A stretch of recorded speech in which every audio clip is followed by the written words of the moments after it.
il a choisi son rythme dans sa mue vers une véritable démocratie. En effet, après le vent des indépendances obtenues dans les années 1960, le Cameroun marque son premier grand pas, 30 ans plus tard, dans les couches de la Constitution, le multipartisme pousse ses premiers cris. La liberté d'association jubile, les partis politiques aussi. S'associer, oui, il y a tout de même un mais. Cette liberté est soumise à condition. La création d'un parti politique doit recevoir l'onction du ministère de l'administration territoriale. Si le dossier requis à cet effet n'est pas complet, reçoit des subsides de l'étranger ou lorsque le parti en question porte atteinte aux éléments constitutifs fondamentaux de l'État, tels l'unité nationale, la forme républicaine de l'État ou l'intégration nationale, la tutelle peut tout bonnement refuser l'accord, lit-on dans la loi numéro 90-56 du 19 décembre 1990. Mais même après validation, le MINED continue à jouer les gendarmes. Celui-ci peut soit suspendre un parti politique, et dans ce cas, la suspension n'excède pas 3 mois, ou alors décider de sa dissolution. Un scénario possible pour l'un et l'autre cas, si à l'observation le parti viole les dispositions régissant la création d'un parti politique telles que définies par la loi subventionnée, ou encore lorsque le dit parti politique est coupable de troubles graves apportés à l'ordre public. Et en cela, le ministère de l'administration territoriale a qualification juridique pour en établir le constat. Jusqu'à ce jour, et ce, depuis l'instauration du multipartisme, aucun des partis politiques présents sur la scène n'a été victime de telles sanctions. À l'heure actuelle, ils sont près de 300 à exercer librement.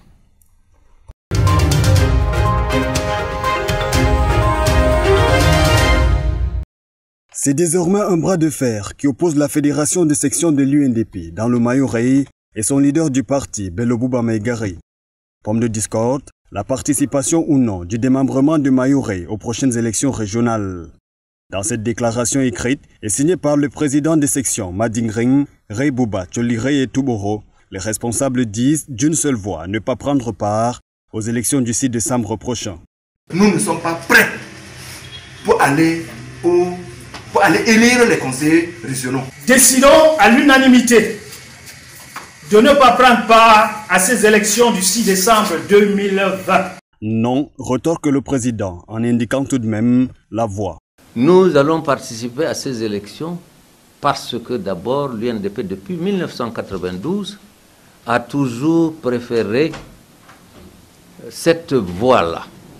Et cette voie-là, c'est celle des élections dont veut s'abstenir la Fédération de Mayo-Rei, dénonçant dans sa lettre les irrégularités dans la désignation des chiffres traditionnels. À en croire Célestin Yandal, porte-étendard du parti dans ce département, Madingring, Touboro, Tcholirei, malgré leur étendue, leurs populations sont injustement privées des chiffres de premier et deuxième degré. Nous avons eu à dénoncer à son temps que si jamais on organisait les régionales sans régler toutes ces questions, c'est que le Mayo-Rei passera à côté de la plaque. Malgré ces cris de détresse, la hiérarchie du parti reste ferme dans sa décision et annonce que l'UNDP sera en course dans 4 régions, dont l'Adamawa, le Nord, l'Est et le Centre.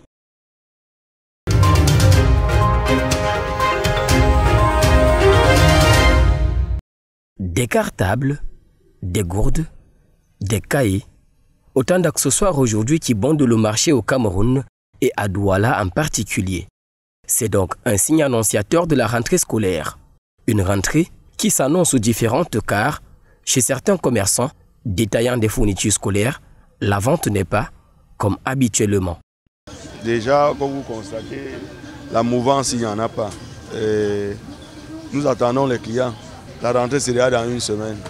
Ouais, les parents ne sont pas là. Vous allez voir, il y a plus de vendeurs que d'acheteurs.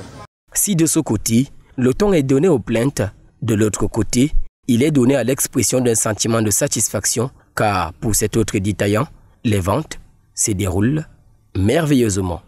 Les parents passent. Il y a des parents qui paient les cahiers de 30 000 francs, 20 000 francs. Pour les vacanciers qui sont venus en vacances chez lui, oui, même les livres, on achète.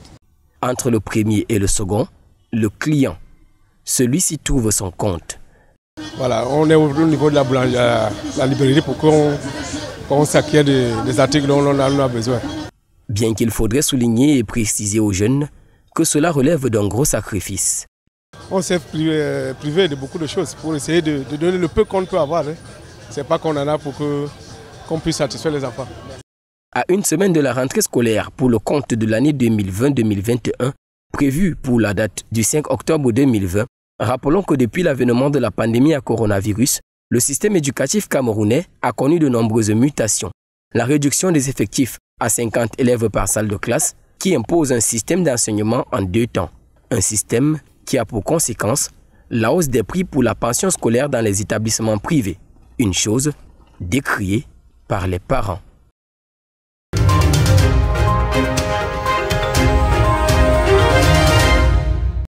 Entre le 21 et le 25 septembre, 616 garçons et 528 filles de 7 arrondissements du département d'Union et Sceaux dans la région du Centre ont été édifiés sur la notion du téléenseignement dans des camps aménagés dans la localité de Mbalmayo.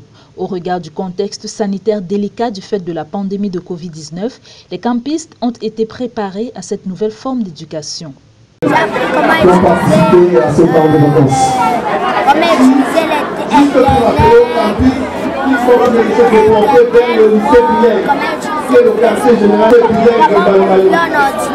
comment pas écrire sur Internet, comment pas envoyer des messages. J'ai appris beaucoup de choses sur l'utilisation des ordinateurs, notamment comment utiliser des logiciels de gestion de texte comme Microsoft Word, des logiciels qui servent à calculer comme Microsoft Excel et des logiciels qui servent à enregistrer des données comme Microsoft Access. Inévitablement, avec la nécessité de respecter les mesures barrières, ces jeunes vont découvrir le téléenseignement. Il fallait déjà leur en dire un mot. Il s'est agi, entre autres, durant ces 5 jours, de susciter l'engouement de ces jeunes pour les métiers liés aux technologies radioélectriques. Quand on s'approprie ces nouvelles technologies, on peut résoudre les problèmes qui se posent à nous.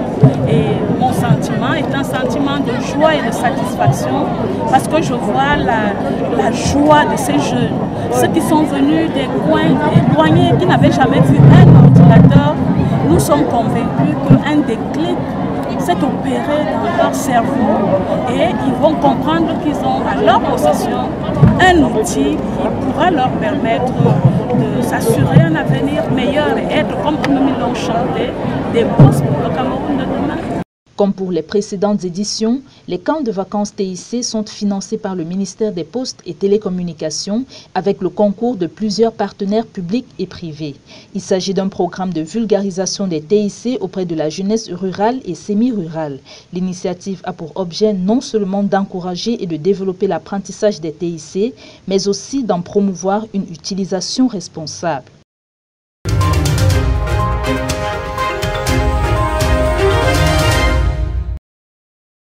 Ils veulent finir avec la rage, ils collaborent par la vaccination de leurs chiens. Les détenteurs de ces animaux agissent en l'occurrence conformément à la thématique choisie dans le cadre de la 14e journée mondiale célébrée le 28 septembre 2020 de la lutte contre la rage. À Douala, c'est l'esplanade de la délégation régionale du Minépia qui a servi de cadre à la cérémonie. De plusieurs tailles et races, les chiens ont ainsi reçu des doses de vaccination. L'initiative garde son pesant d'or tant la rage fait des victimes. Chaque année de par le monde, surtout en Afrique et en Asie. Et de surcroît, cette situation elle est dramatique parce que si personne attrape la rage, on ne peut plus rien faire. C'est la mort qui s'ensuit. Une collaboration entre différentes entités propriétaires de différents animaux est indispensable dans cette lutte contre cet ennemi redoutable. Le calendrier de vaccination doit quant à lui être bien suivi. La périodicité donc pour ces animaux, si c'est donc comme nous le faisons chaque année, les gens doivent amener les animaux donc à la vaccination. Bon, sinon, un animal à partir de 2 mois ou 3 mois, on vaccine déjà. Et après, on fait ce qu'on appelle le rappel. Outre le chien, tout autre animal de compagnie doivent être vaccinés. La question est vitale. La rage peut se transmettre de l'animal à l'homme, outre par la morsure, mais aussi par une transmission de la salive via la bouche, les yeux ou une plaie quelconque.